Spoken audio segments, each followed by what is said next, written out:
Welcome everyone to budgeting and financing planning in schools. So we will understand what are the prerequisites to good budgeting and financial planning. Why do we create a budget? Because it reflects the requirement of the school.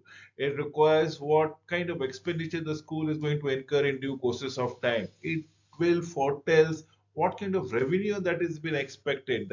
So why are we doing for this budgeting? We need to manage cash flow. We need to allocate resources in ways that prioritize the needs of the management of all the stakeholders in the operation of the school. So importance, most important annual project of school business office, definitely yes, not just a financial document, but a reflection of the educational premises and the expectations of the community which the school is supposed to live up to. Crucials in achieving the district's achievement goals or educational goals per se. So best practices. Let us understand what are the preambles should be mandated in the preamble altogether about the requisite of a best practices in preparation of a school budget. Prepare a calendar, a budget calendar. What are we looking into it? We are going to prepare way back uh, in the month. Let's say I'm just giving you a dates, which is um, the first date of month of October for the year 2021. I'm just giving you a sample thing. The action, the school allocation budgets, forms, instructions are provided to the principals thereby.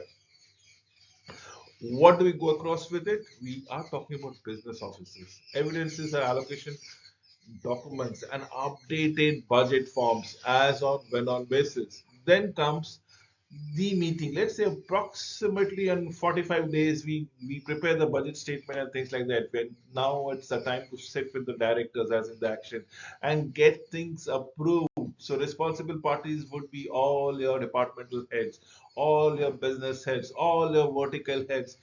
Well, what are we looking into it? We will document the minutes of the meeting and ensure that things that has been approved has to be enacted. So yes, can we start early?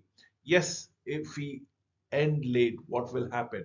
Leverage project brokers projections as on when on basis. Can we have milestone in between of your budgets for everything that has been allocated? What kind of revenues can be projected? Be a fly on the wall in a curriculum administration meeting as and when as the devil's advocate is what if this has been abstained? What if we make much more further allocations to that budget? So rank line item submissions, develop three school budgets as a optimistic, realistic, and pessimistic budget. The steps. Let us talk about the steps.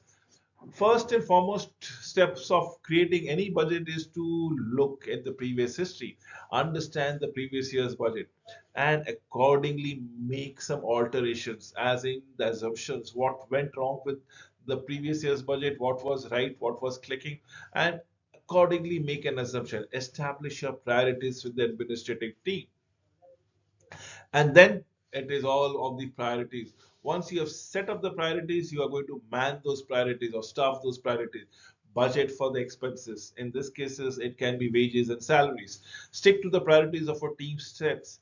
Determine who gets the bill, share and finalize.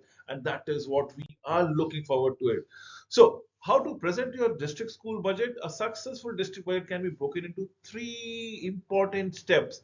One is to remind, second is to simplify, and third is to educate everyone. And that is what we are looking into it. Remind, simplify, and educate. These are the three budgets that goes around here. Using these three, remind, simplify, educate, knowledge, all business administration and finance team can feel confident in their presentation and improve their budget presentations remarkably. So highlight the achievement with the current budget, recap goals as in what was there allocated and how have you achieved it and how well they were addressed in cases there were shortfalls. Mention specific initiative funded like new programs or staff. Connect achievements to future goals. Show how far past success from the new aspiration. Establish continuity. Establish that thing because this is what is going to gain you confidence, confidence of the board, confidence of the management, the trust that we need to build upon it. Focus on the result, focus on the impact. Don't just list only your expenses and demonstrate. I would love if you can demonstrate for every expenses what are the projected revenues that we go about. Explain how funding translate into student success. It need not be always projection revenue being accrued.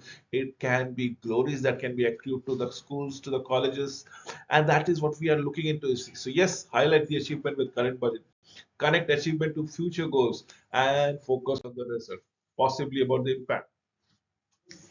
Next is to simplify. Simplify the non-financial aspect. People are not, everybody is not conversant with finance, right? So what about the layman? You need to take their, understand the diverse background. Assume the board is not financially, not consist of all financial experts.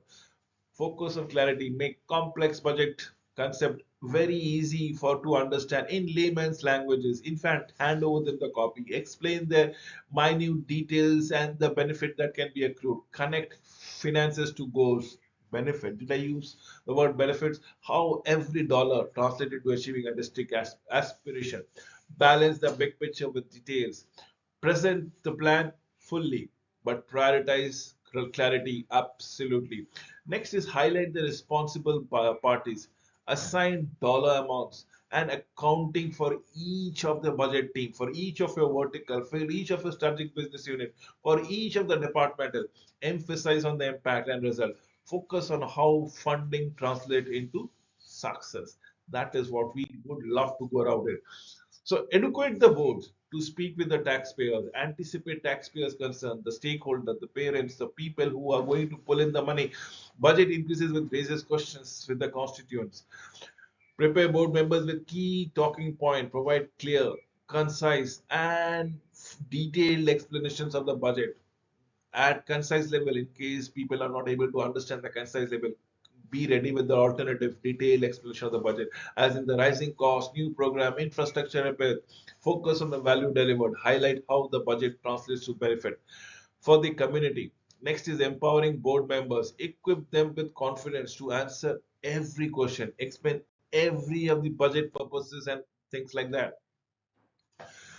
The last one is the best practices for budget and financial planning. Understand the requirements of the funders, understand the guidelines that they are passionate about. Estimate your cost realistically and accurately. Align your budget and financial plan with your goals and your objectives.